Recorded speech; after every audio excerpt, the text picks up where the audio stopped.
Inflation figures were out this morning.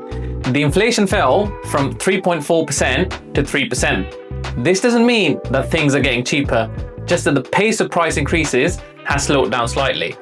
It means that if something cost £100 this time last year, it would now cost £103. Understanding inflation is very important because if your money does not grow in line with inflation, you're becoming poorer.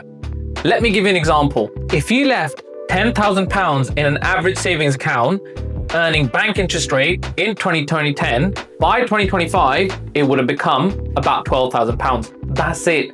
15 years for roughly £2,000. For most of the 2010s, UK savings rates were near zero. The Bank of England data shows average saving rates often below 1% for most of the decade and a half. But here's the interesting part.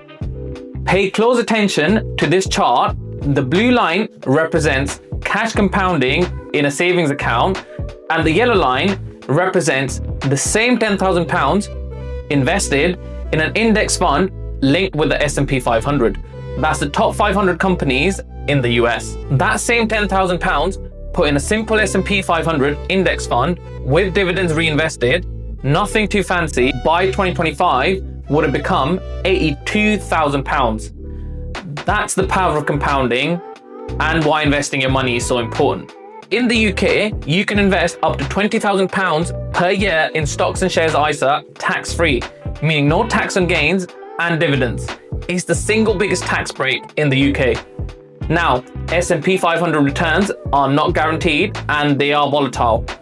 For example, 2018 and 2022 were down years.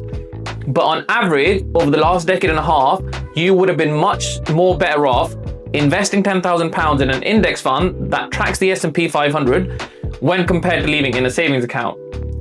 Savings protects money, investing it grows it. Inflation doesn't care which one you choose. This isn't financial advice. Do your own due diligence and see if this is something that might be worth exploring. For more investment related and property related content, subscribe to the Property Post. I will leave a link below.